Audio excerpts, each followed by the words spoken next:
Hey everybody, it is great to be back. It's been a while since I've done a live. Hopefully, I'm not too rusty, but I thought tonight it would be fun to talk a little bit about the evidence that the prosecution has against Bryan Kohberger. So, there's been a few hearings lately, and there's been a lot of talk about the evidence in general. There's actually been a few witnesses who have been questioned. It's almost like we've gotten a bit of a taste of the trial coming up. So, it makes us, wonder what kind of evidence that they might have in this case. And so I thought that we would reset a little bit and kind of look across and see, what they actually have, what we know of, what might be out there, what we might be waiting for, and discuss that a little bit. There's been a lot of comments in my videos about people who are kind of in the camp of, Bryan's either innocent or he's innocent until proven guilty, which I respect, right? But nobody's really backing up the Bryan is innocent claim. I hear, I see a lot of comments that'll just say Bryan is innocent and nothing else. Or, oh, Ann Taylor did a great job, questioning Detective Mowry and Bryan is innocent, but nobody's really backing up the Bryan is innocent with data. If you think he's innocent, that's fine, but kind of explain why and what is your theory? It has to be, one of a few things, right? It has to be he's being framed, right? Law enforcement is picking on him and they're setting him up, and all of this evidence is fabricated, or there's the law enforcement is ignorant, right? They don't know what they're doing, and it's all these mistakes. Everything's a mistake. All this evidence they're talking about is a mistake, or maybe a mix of the two, or or it was somebody else. It was maybe it was a drug deal gone wrong.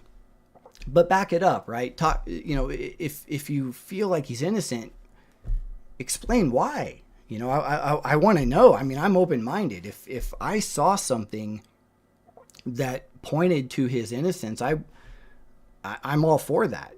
But I've researched the case, and everything that I'm seeing, in my opinion, I think he's guilty, right? Based off of what we've seen. Now, there's more things out there we haven't seen. We don't know what the defense is going to bring as far as his defense. But from what I've seen and what we've heard since the very beginning of the case, I'm in the camp, right, that I do think he's guilty. And I think a lot of us have forgotten the intensity behind this case when it happened, and how hard they were searching for somebody to make everybody safe in the community.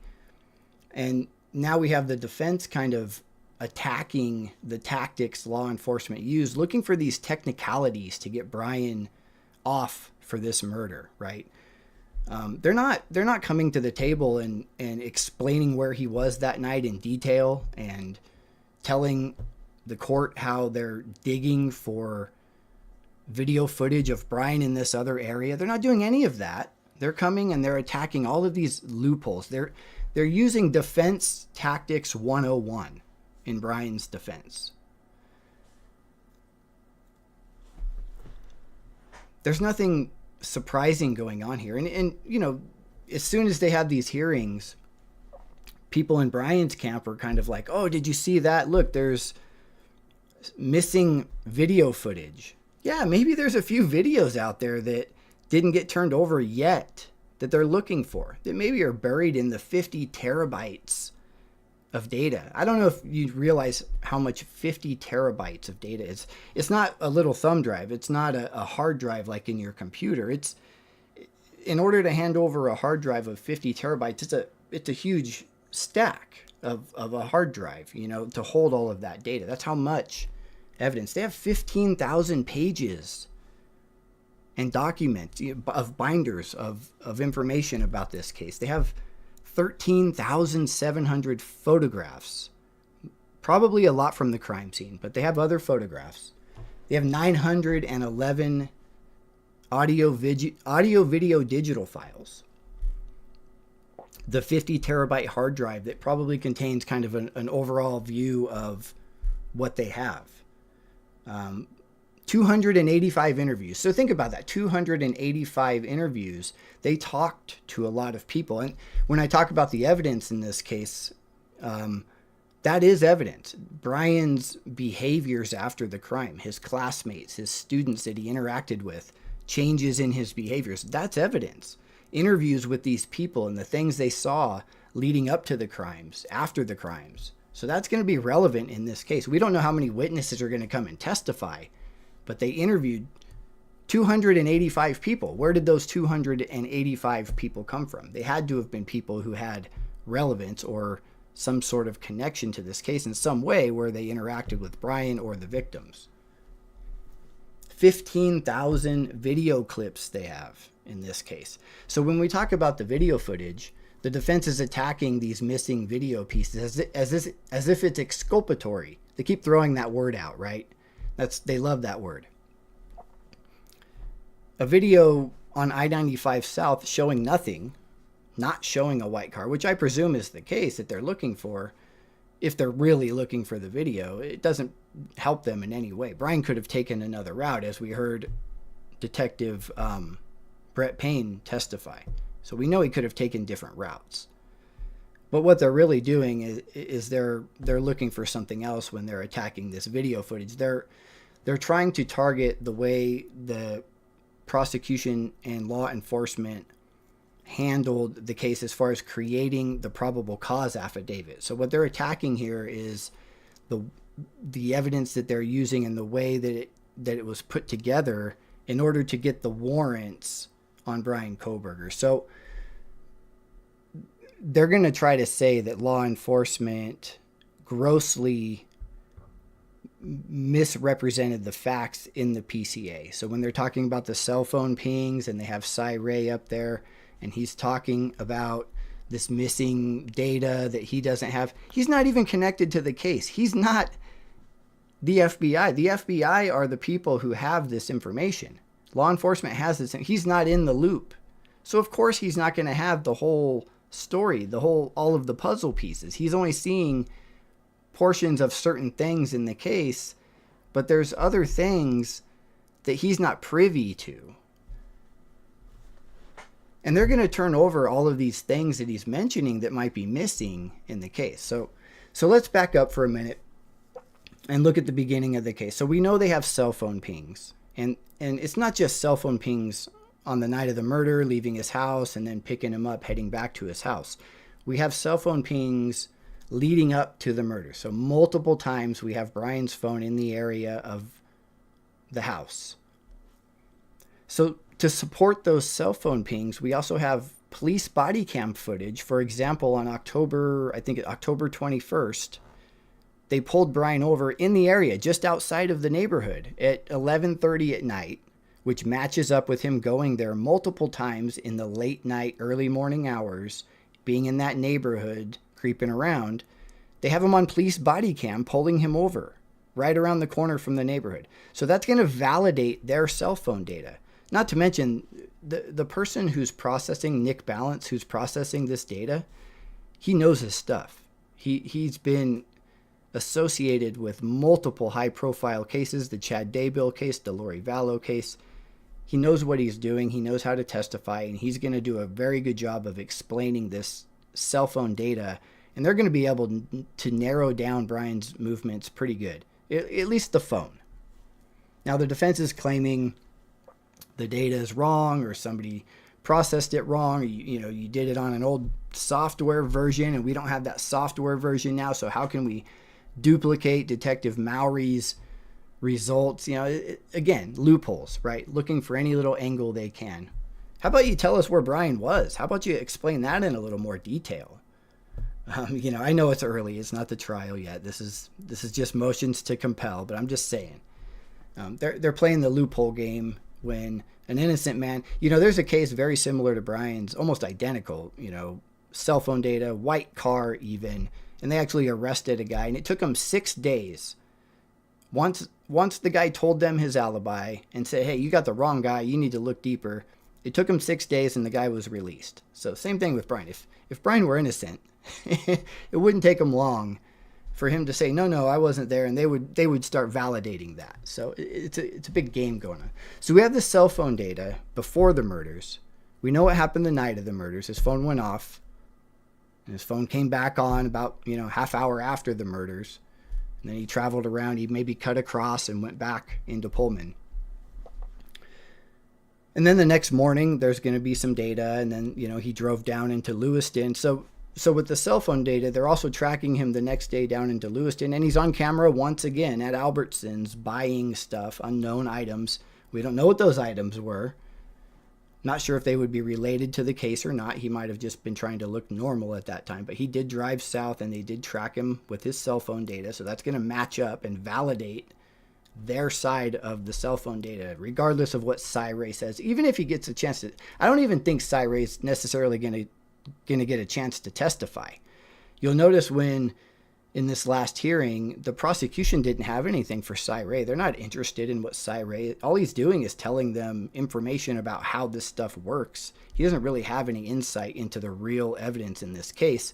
So they had nothing to ask him, and they're not intending to even use a lot of the stuff that the defense is targeting here. But the cell phone data is not just cell phone data. It's also supported by other things like video footage and body cam footage to help support the prosecution side of their expert when they get on the stand. So this case is going to be very similar to the Danielle Van Dam case that happened out in Poway, California in the early 2000s, where they found her body and there were a lot of bug experts testifying. And on the prosecution side, you had the experts saying the bugs were this old. And on the defense side, you had people saying the bugs were this old.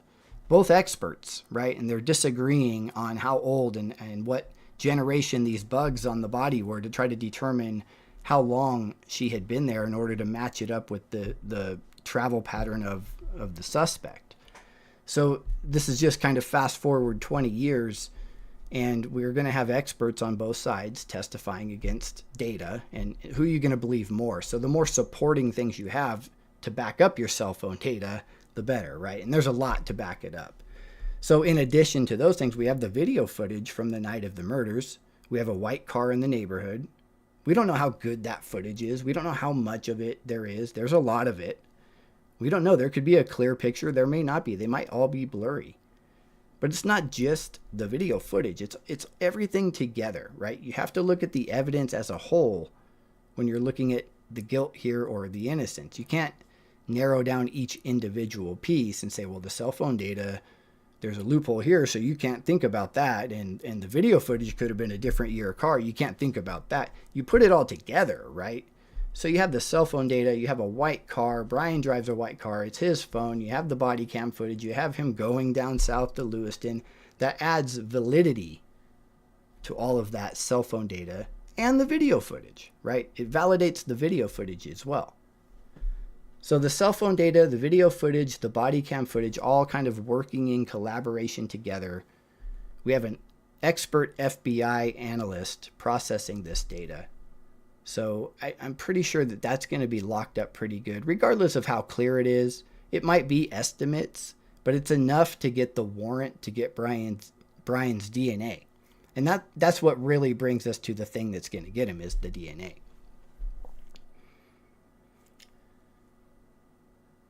There's audio from the neighbor's house. We don't know now. Now, some of these things we don't know all of the details, but we do know there's audio from the neighbor's house. What it picked up, we're not sure. Could there be voices? Could they match it? Remember, in the Murdaugh case, there was audio on a phone call that was introduced into the case. You could listen and hear if that voice you felt like matched the voice of Alex Murdaugh. So very similar, right? You could have audio. We don't know what that audio says. We don't know if any voices were heard or anything like that, but there is audio. More to come, right? We'll find out more. They haven't released it. There's got to be some relevance there. It was mentioned in the affidavit. It may not come up in the trial. That's the thing, though. They acquired the affidavit in order to get the warrant for Bryan. All of this was to get his DNA, to match it to that knife sheath DNA, right? So again, all the things that's in the PC aren't necessarily going to be what comes to trial. I really think the prosecution is going to try to narrow this down as much as they can and focus in on the hard-hitting evidence that they have, which is going to be the knife sheath and the DNA. And there's another thing that I do believe they have that I'm going to tell you later in this video tonight. Not yet, but I do think they have something else that's going to connect Bryan. Even two things. I'm not quite sure on the second thing, but pretty confident on one of them that I do think they have. But so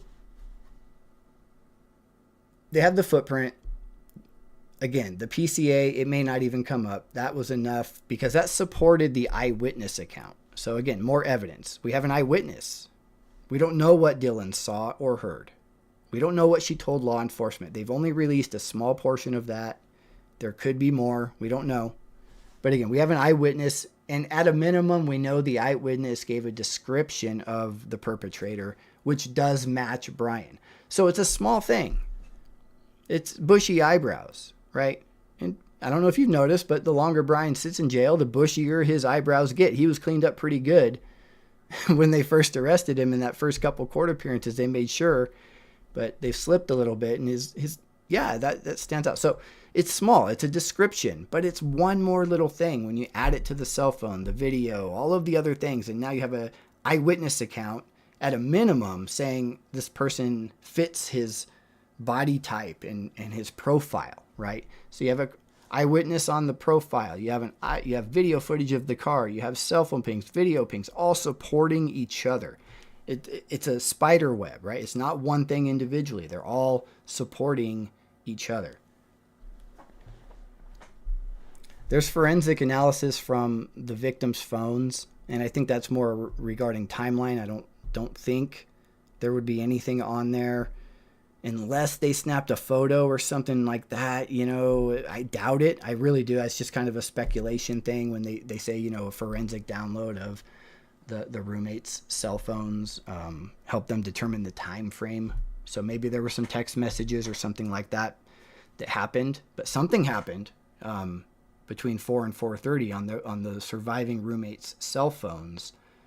No mention of it in Dylan's explanation when she heard things and she saw somebody, but there's something that happened with those phones between 4 and 4:30 that led law enforcement to believe the time frame was between 4 and 4:30. Was it a text message between them? Maybe somebody was just here or something weird like that. Could it have been a photo or an audio or something? Maybe it wasn't, but we don't know. But there was something there. So there's a lot of evidence that's kind of supporting each other in this case, once again. Now, there's things we don't know about yet. We don't know what they found in his apartment. We don't know about the dog hairs or any blood findings from his apartment. They haven't released that yet. They took, limited, from what we saw. I don't know if we saw everything that they got from the house. Now, I think the big thing is going to be the computers from his apartment. If he wasn't smart enough to get rid of some of that, I wonder if he may have brought some of that data with him to Pennsylvania. They did recover 2 external drives that they could have recovered things from. We don't know, but there's findings from his apartment and his computer from his apartment. There's the blood, dog hair, things like that. We don't know. Then the house in Pennsylvania, they took quite a few things from the house. Interestingly enough, the very first thing on the warrant from the house said knife. And then there were other knives that they took where they actually lifted a very detailed description of what type of knife it was. But the first one just says knife. So I think we've all wondered, could they have found the K-bar knife? I don't know. I really doubt he held on to the knife. I'd be really surprised if he took the knife with him back home. But I guess if he possibly took some hard drives, he could have potentially taken that as well. But more to come on that, right? We don't know. We don't know if they found the knife. I doubt it. I think if, well, I don't want to say it. So just a sidebar here. Sometimes I think that this may not even go to trial. Sometimes I think that depending on what they do have that we don't know about, right now they're playing this loophole game, and what they're trying to do is get the death penalty reduced. One, they did mention that in this last hearing. I don't know if many of you watched the very ending, the last third of the hearing, but there was an argument of the court where they were talking about subpoenas and things with the grand jury. But I they mentioned a couple of times reducing the penalty in the case. They weren't even referring to, innocence or anything. They were kind of referencing other cases and talking about like motions they were going to file in order to get the penalty reduced if the prosecution didn't comply to certain things, right? And so maybe that's the angle, right? Maybe they're just trying to get that death penalty reduced, and maybe the end game is a guilty plea. Again, that's just kind of another side theory that I've thought about. That is a possibility. We may not get to trial, but the thing is, I don't know if the prosecution is going to offer a deal in this case, right? That's also, we don't know the inner workings of what's going on there, but sometimes I wonder if it will go to trial once we get to very close. We still have a ways to go, but they're still working through all of the evidence that we don't know about. So the autopsies, we don't know anything about the autopsies yet. Might tell us something. Could be some DNA there that we don't know about. There is a new blood spatter expert that was assigned from the last hearing from what they referenced. So I don't know what happened to the old blood spatter expert, but we do have a blood spatter expert. They did reveal that in the hearing. So we know they have a blood spatter expert working on the case. That's very telling from what I understand. I've heard they can determine the height of the attacker and all kinds of things from the blood spatter. So that'll be very interesting to hear what they have to say.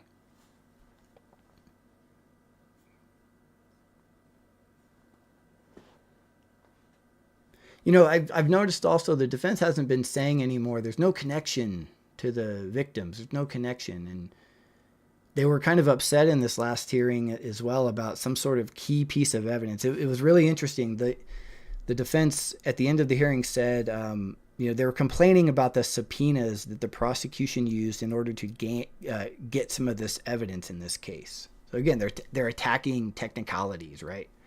But one of their angles is they're saying that the defense used subpoenas in order to gain access to something that is and this is the defense team's words. They said a critical piece of evidence in this case.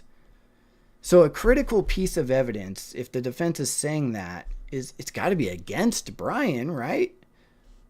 The prosecution has a critical piece of evidence in this case against Bryan Kohberger that the defense is upset about how they got the evidence. They're not necessarily upset about the evidence and saying, well, the evidence is incorrect. It's a lie.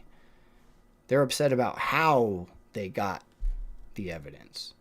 But they got it through a subpoena, right? They're upset about that. But there is a critical piece of evidence that they've got against Bryan, right? So that tells us, there's something else we don't know about that's critical that the defense doesn't like. There's more than we know. We don't know how much Bryan stalked the victims or followed the victims online. I do think they're going to find a connection somewhere. There's so many things out there online that he could have interacted with them, even just a simple comment. There's actually a YouTube warrant, which it's one of the last warrants they filed was for YouTube. I'm going to revisit that in a minute here, but there is a YouTube warrant, and it's kind of like for an account associated with, and it blanks it out. I'm assuming it's Bryan because the time frame is June through up to his arrest. So I'm assuming it's for his account. He may have multiple accounts or emails. It seems like in the later warrants that they filed, they've discovered additional accounts. And that's probably because they got some data from the warrants from the computers and things, and their experts were able to dig through and analyze everything and kind of figure out, all of that PC data that they've uncovered with different accounts that he may have. You've seen a lot of warrants that they filed for PayPal and Venmo and Amazon and YouTube and all the different TikTok and all those things that they're looking into account wise. And I bet he probably had multiple accounts, and they've probably tracked those down, and some of these warrants are probably pulling some information from that. But we don't know how much but I do think they're going to find a connection there. I think Very possible it could be a Tinder account. We know a couple of the girls had a Tinder account. I'm pretty sure Bryan had one. And so that's very, there's actually a person who testified that they went on a date with him, or not testified, but who said they went on a date with him. So we know he's done the Tinder thing, and we know the victims have Tinder, so possibly.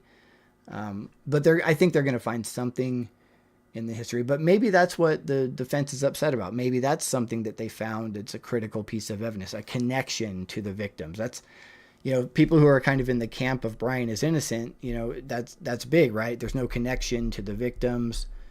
But I do think there's going to be a connection found there. But there's another, again, I mentioned earlier, there's another piece of evidence that I think they have. Not that, though. Not necessarily. I do think there's a good chance they have a connection, but there's something else I think that they really do have that could be good to get Bryan proven. I want to say proven, and not to say to get him as guilty, but get him to prove that he's guilty, and that's the key. I happen to be in the camp that he's guilty. I understand. People think he's innocent. Some people think innocent until proven guilty. That's fine. I can still look at the evidence when the trial comes around. I'm open, right? Defense, show me he's innocent. Anybody who thinks he's innocent, show me he's innocent. I'm open to that. I just happen to be in the camp from what I've seen. All of this evidence I'm talking about, I do think he's guilty. So a big one is the knife sheath, right? So the knife sheath and then the DNA, and I'm separating those on purpose. So the knife sheath in itself is evidence without the DNA. If they had just found a knife sheath and there was no DNA, that could be key. So if you think about a case where, let's say somebody broke into their neighbor's house and they'd been in the house before and their DNA was in the house, right? And the household owner said, hey, my neighbor broke into my house. I'm sure it's them. And his DNA is in their house. And he could say, no, I've been to their house multiple times. So just the DNA being in the house is one thing. But let's say the way the perpetrator broke into that house was by taking a screwdriver and prying open a window. And they happened to find the screwdriver in the house, and on that screwdriver was the DNA of the neighbor. See, that's a big difference from just the DNA being in the house, right? When it's actually on a key piece of the evidence that lines up with the murder. So when you have a knife sheath and then you have DNA on the knife sheath, that's it, right? That's enough right there. Right there. You have Bryan Kohberger's DNA on the knife sheath next to the body. If you can't explain that, how your DNA got on that knife sheath and where you were that night and all those other things, and argue against all of this evidence, I'm sorry. I mean, in my opinion, you did it, right? Your DNA is there if you can't explain that. But just the knife sheath alone, let's say they were able to connect Bryan to the knife somehow. Let's say they did find the knife at his house when they served that warrant. Well, now you have a K-bar knife that Bryan owns without a sheath, potentially, and then there's a sheath at the knife at the crime scene, right? So the knife sheath alone could be an important piece, or maybe there's a purchase record of the K-bar knife, and now you have a knife sheath at the murder scene, along with all of the other things, right? Even without the DNA, just the knife sheath. If you had a purchase record for a K-bar knife, let's say Bryan purchased a K-bar knife in March prior to the murders, or the early part of November, he purchased a K-bar knife, and then they find a knife sheath there, right? So that would be pretty damning, but that's not the case. The case is his DNA's on it. So, and the thing about the DNA is it doesn't just match Bryan's DNA. Obviously, it also matches his dad's DNA. So they matched it twice. So they took the trash from the house at Bryan's parents' house, matched it to his dad, and then matched that to the DNA as being the parent of the person. So that's one layer. And then they ended up eventually getting Bryan's DNA and matching that to the knife sheath, which was a 1 in 5 quintillion chance that it wasn't his DNA. So we know it's his DNA. We don't hear the defense disputing the DNA, right? At this point, they're, again, chasing discovery right now. They're talking about the investigative genetic genealogy, IgG DNA stuff, but they're not claiming he's been framed. They're not claiming It's not his DNA on the knife sheath or anything like that we've heard, right? Everything's around these loopholes. So it's Bryan's DNA. Bryan's DNA is on that knife sheath, and that knife sheath was laying next to Maddie Mogen. And if you can't explain that and how that happened, even if the cell phone stuff and video, all that stuff helps, right? It helps support it, and it's kind of like a more solid case against Bryan if you have the cell phone and video. That's why they're building an entire case. But even if you just had the DNA on the knife sheath and you had a legit way to get the warrant for Bryan's DNA and you match it to him, that's it. That's almost enough in itself, aside from all of this other stuff that they're arguing and trying to get thrown out. You can hear the prosecution is saying, we don't intend to use a lot of these things that the defense is even bringing up in the trial. They're keeping it very focused in on the solid things. So one thing I do think they have, let me show you what I'm talking about here. So I'm going to reveal what I think I'm pretty confident that that they have. And so there were a lot of warrants that were served through 2023. But the most recent warrants are interesting to me here, and because the most recent warrants could be based off of things they found in the prior warrants, right? And some of the data they found and were able to process. And so this warrant right here was actually filed in May, right? So May of 2023. This is one of kind of the later warrants that we've heard about. But this is Detective Mowry. But this one's interesting because it's not just Detective Mowry who's filing this one. This is a unique one because he's also being backed up here by FBI forensic accountant Michael Douglas, 2 S's, not the actor.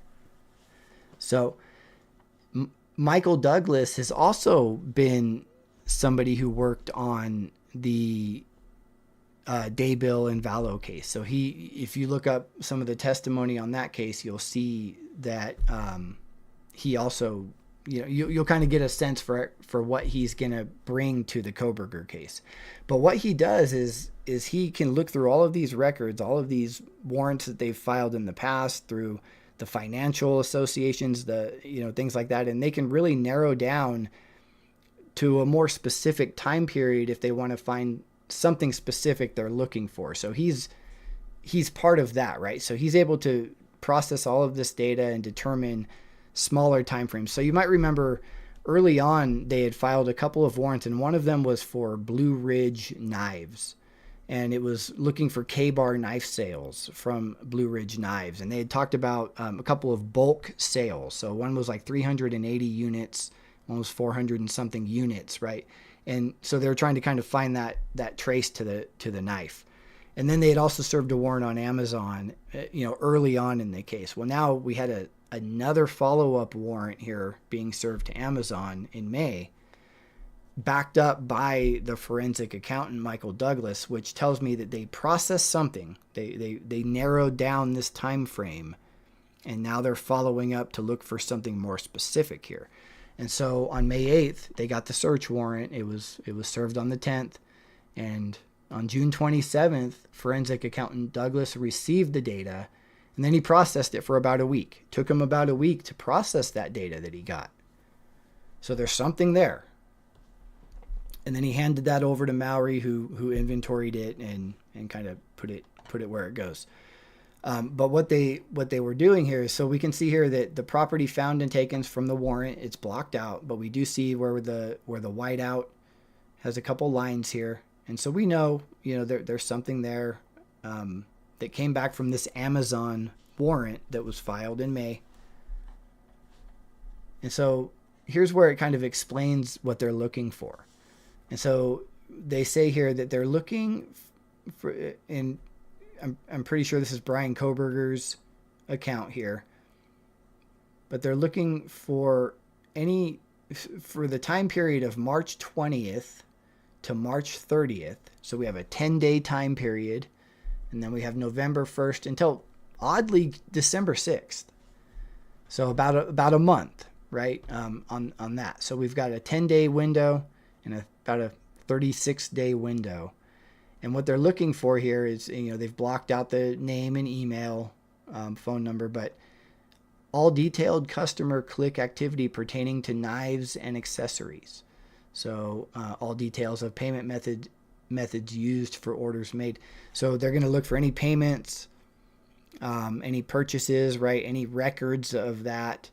And then the interesting thing, obviously, is the click activity pertaining to knives and accessories. So the fact that they're specifically asking for that in this narrow window of time makes me think that they have narrowed down something that has led them to the K-bar knife in some way. It could be as low level as Bryan shopping for them online, clicking, because it's going to show clicks on the K-bar knife.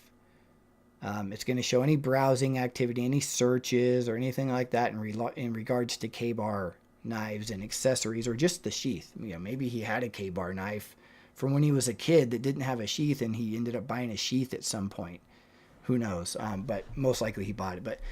But anyway, it's specific to the K-bar knife, and it's a very narrow window of time, and it's following a forensic accountant's analysis of financial records and other things. It's not just financial records. He does look at other activity online and is able to kind of determine his analysis based off of that. But the fact that they're asking Amazon for clicks on knives, I do think that they've found something here that could at least at a minimum connect Bryan to a K-bar knife in that aspect. The follow-up, though, is they actually do have a warrant right after this to PayPal. And I don't know, I don't know all the details, but PayPal here obviously is something that you can use to purchase things through Amazon. And this is after the Amazon warrant. And so this one is in July. And so they're now following up after the Amazon with PayPal. So this could be to support some sort of purchase or some sort of records in order to support. I'm just assuming there, but the fact that these are one right after each other. And then there's one more here that I'm not quite sure on this one. Now this could be a connection to the victims in some way, but this is one of the latest warrants that they've filed. And this is for YouTube, actually. And this is from August that they filed this one. So again, we had the Amazon one in, what was that, in May that they filed. Then we had a follow-up in PayPal on the 24th, which is shortly after they got the results back from the Amazon warrants. And then after the PayPal stuff, now we have this kind of odd YouTube warrant here. And I don't know if this could be one of the victims potentially having an account or Bryan having an account, and they're just looking for a connection there, or maybe it's just Bryan and they're looking for his history, right? His video history, his contact history. Now, one of my very, very early videos, I think Bryan was active on YouTube. Definitely. Absolutely. And so maybe they're looking into what he was interested in, what he was watching. Maybe he watched a K-bar knife review at some point. Maybe when he was deciding what kind of knife he wanted to purchase, he was researching and he went to YouTube. And I've done that. I've watched reviews on YouTube. So it's possible he was watching a K-bar knife review and they have a record. He may have even commented on a video at some point. But again, I don't know what this YouTube one is. If anybody has any ideas on why they would have filed a YouTube warrant, maybe a connection to the victims, that's key, right? But maybe a connection to the murder weapon, or at least, if you could show Bryan had an interest in K-bar knives, he was searching for K-bar knives on Amazon, and even if you don't have the actual knife, you have a knife sheath for a K-bar with his DNA on it, right? All of that kind of helps support each other.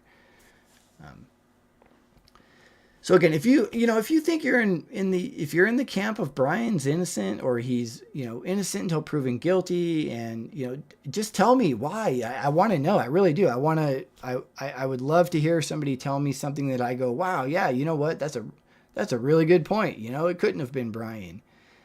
I just haven't heard it yet. explain to me the DNA. That's the big one. I want to know how his DNA got there. And if maybe you're saying, yeah, he's framed. Yeah, Brett Payne's framing him. Law enforcement's framing him. Then tell me why. Why are they framing him? What's the reason here? To put, you have multiple people across multiple agencies all in cahoots, framing Bryan Kohberger. But tell me why. I mean, tell me what's going on here. I'd love to know if there's like some crazy conspiracy out there. Tell me what it is. So I'm going to check the comments real quick, and we'll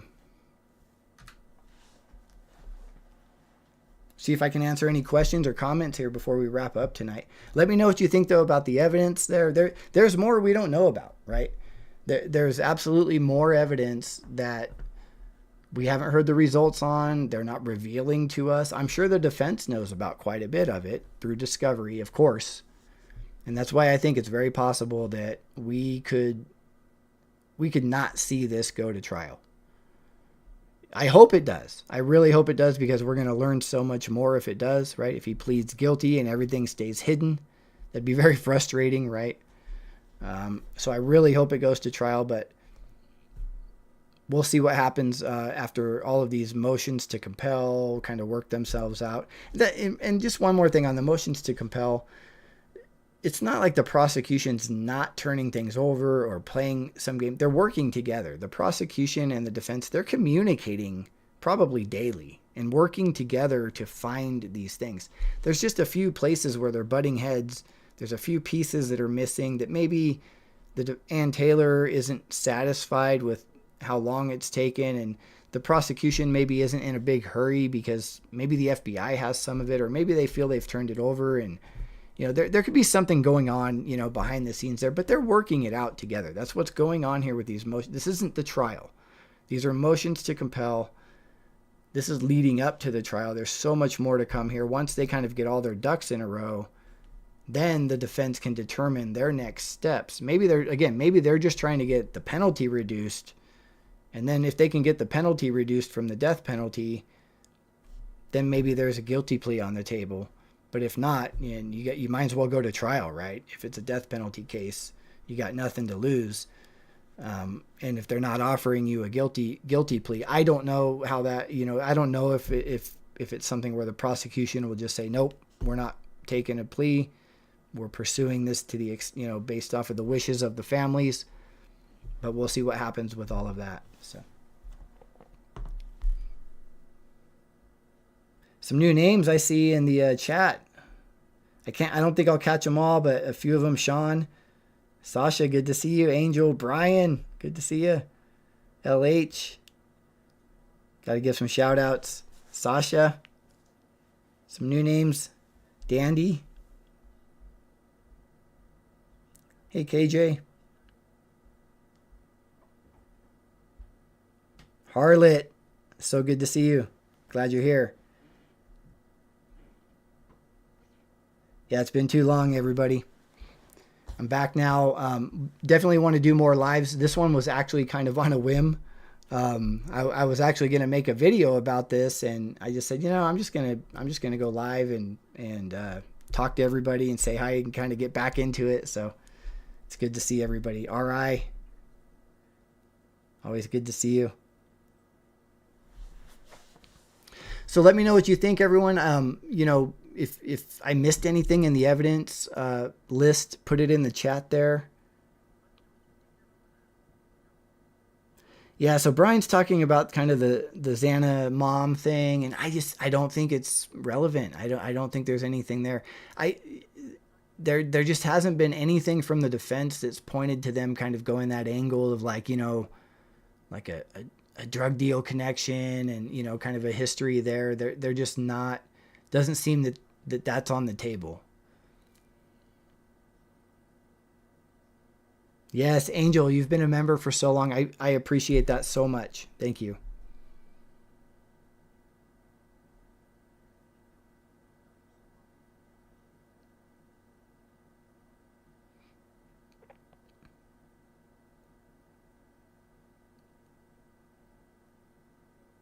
All right, everybody. Well, I'm going to wrap up for the evening. Again, let me know in the comments what you think. Don't worry. I'll be coming back live very soon. I'll be, planning another one, maybe even later this week, but I'll definitely be going live at least once a week, and I'm going to keep some regular videos going. I'm trying to stay away from the hearings a little bit because they are just so long and tedious. What I might do is kind of clip out some of the the most interesting parts and kind of go that way. But some of those 2-hour long hearings, kind of painful. So but I'll be doing more lives here. I'm looking forward to see everybody.